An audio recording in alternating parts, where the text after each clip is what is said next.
అస్థి ఉంది, తల్లి గర్భంలో ఉంది. జాయతే పుట్టింది, బయటకు వచ్చింది. వర్ధతే క్రమంగా పెరుగుతోంది శరీరం. పరిణమతే 50 ఏళ్ళు దాటాక మార్పులు వస్తూ ఉంటాయి. జుట్టు తెల్లబడిపోతుంది, కళ్ళజోడు అవసరం వస్తుంది, చెవులు సరిగ్గా వినపడవు, యంత్రం వాడాల్సి వస్తుంది, ఏమిటి అనాల్సి వస్తుంది, చర్మం ముడతలు పడిపోతూ ఉంటుంది. ఇదే పరిణమతే.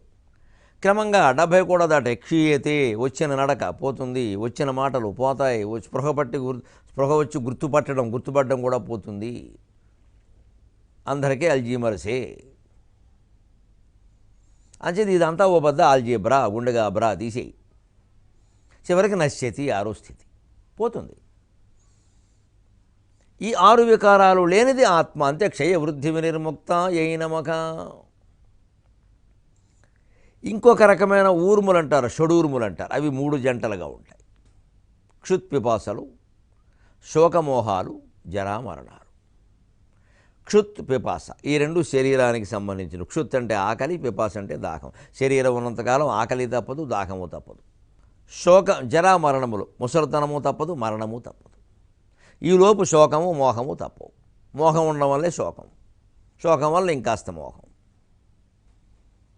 అంచేది ఎక్కడో అక్కడ దానికి మనం అడ్డుకట్ట వేయాలి. అప్పుడు దాన్ని బాగా ఎదుర్కోగలుగుతాం. అంచేత క్షయవృద్ధి వినిర్ముక్తాయై నమః అంటే ఆత్మజ్ఞానం పొందాలి. మనం ఆత్మస్వరూపం అని తెలుసుకోవాలి. అప్పుడు శోకమోహాలకు లోనైన శరీరం, జరామరణాలు పొందుతున్న శరీరం, క్షుత్పిపాసలకు లోనయ్యే శరీరం, అస్థి జాయతే వర్ధతే పరిణమతే క్షీయతే నశ్యతి అనే 6 వికారాలకి లోనైనటువంటి శరీరం మనం కాదు అని తెలుస్తుంది. అప్పుడు నిశ్చింతగా ఉండగలుగుతాం. అలా ఉండాలి అంటే ఎప్పటికప్పుడే శరీరం మనం కాదు, శరీరం మనం కాదు, శరీరం మనం కాదు అని జపం చేసి ఉపయోగం లేదు. మనస్సులో భావన చేస్తూ పరిణామాల పట్ల ఆ రకంగానే స్పందించాలి. జ్వరం వచ్చింది, ఎవరో ఏమండి మా అమ్మగారు జ్వరం వచ్చిందట. వస్తుందే, శరీరం అన్నాక రాకుండా ఉంటుందా? అంతే, వదిలే ఆ విషయాన్ని. వచ్చిందమ్మా, ఏమిటో తగ్గడం లేదు, బోళ్ళు బెళ్ళలు మా దగ్గర ఆయుర్వేదం మందు, మళ్ళీ ఇదో మంది ఇక్కడ వాడుతున్న దాన్ని వాడలేకుండా ఇదోడు మొదలెట్టారు. ఈ మధ్యన ఆయుర్వేదం అని, హోమియో అని, మళ్ళీ అదిని కేరళ ఆయుర్వేదం అని, కర్ణాటక ఆయుర్వేదం అని రకరకాలు మొదలెట్టారు. ఉన్న డాక్టర్ని వైద్యం చేయనీయకుండా. ఇదివరకు ఇంగ్లీష్ డాక్టర్ల పట్ల దురభిప్రాయం ఉండేది. ఏమిటి, వైద్యం వ్యాపారం చేస్తారు, ఇప్పుడు హోమియో వాళ్ళు ఆయుర్వేదం వాళ్ళు కూడా మొదలెట్టేశారు శుభ్రంగా. ఎప్పుడైనా సరైన ఆయుర్వేదం, హోమియో, ఇంగ్లీషు వైద్యం, ఇంకో వైద్యం ఏ భేదము లేకుండా ఒక్కసారి మాట్లాడుకుందామండి. మనం ఎక్కువ మంది దేనికి ప్రాధాన్యం ఇవ్వడం మొదలుపెట్టామో అక్కడల్లా మోసం జరిగిపోతుంది, గమనించండి. విద్య దగ్గర, వైద్యం దగ్గర, చివరికి ఆధ్యాత్మిక వ్యవస్థలో కూడా పలానా నక్షత్రం చాలా గొప్పది, ఆ దేవుడు చాలా గొప్పవాడు, ఇలా మొత్తం 16 ఒత్తులెట్టు చెబితే అక్కడ వ్యాపారం జరిగిపోతుందండి. ఏ దేవుడి కంటే కూడా నీ గుండెల్లో ఉన్న జీవుడే గొప్పవాడని చెప్పాలి, అంతే లెక్క. అప్పుడు వ్యాపారం జరిగే అవకాశం లేదు. చిన్న తేడా రాగానే రాహు జపం, కేతు జపం, వరుణ జపం, ఎన్ని జపాలు చేస్తామండి? నమశివాయ అనే జపం సరిపోదండి? నేను అందరికీ రూపాయి ఖర్చు లేని మందు చెప్పాను, చేయండి. నేను అదే చేస్తున్నాను, నేను చేసే చెబుతున్నాను. గ్రహస్థితిలో ఏ దోషాలు ఉన్నాయని చెప్పినా సరే నేను ఏమీ భయపడను, మొహమాట పడను, దాని గురించి ఆలోచించను. అసలు తెలుసుకుంటాను, తెలుసుకోవాల్సింది ఉగాది నాడు తెలుసుకుంటాను. ఉగాది నాడు ఒక్కరోజే నేను జాతకం చూసుకుంటాను. మళ్ళీ సంవత్సరం మొత్తం అసలు పంచాంగం కేసి చూడండి. నేను తెలిసిపోయింది. రాజపూజ్యం 6, అవమానం 2, మంచి గౌరవమే కదా, చూసుకుందాం.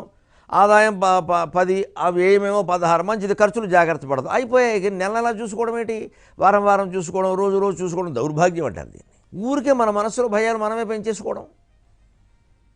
నేను నమ్ముకున్నది మొత్తం మీద ఒకటే, నమశివాయ. అదే రాహు జపం, అదే కేతు జపం, అదే వరుణ జపం, అన్ని జపాలు అదే. వర్షాలు కురిసినా అదే, కురవకపోయినా అదే. సింగిల్ విండో సిస్టమ్, అంతే లెక్క.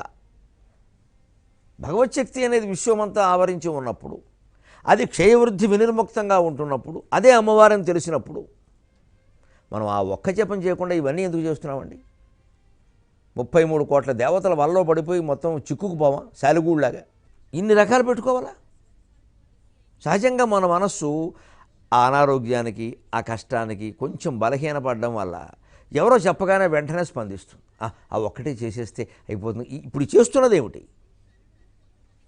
ఆ ఒక్కటిని ఇంట్లోకి వచ్చి 5 అక్షరాలు నమశివాయ, నమో నారాయణాయ పోని, ఇంకో 2-3 అక్షరాలు ఎక్కువ, శ్రీమాత్రే నమః, 5 అక్షరాలు సరిపోయింది.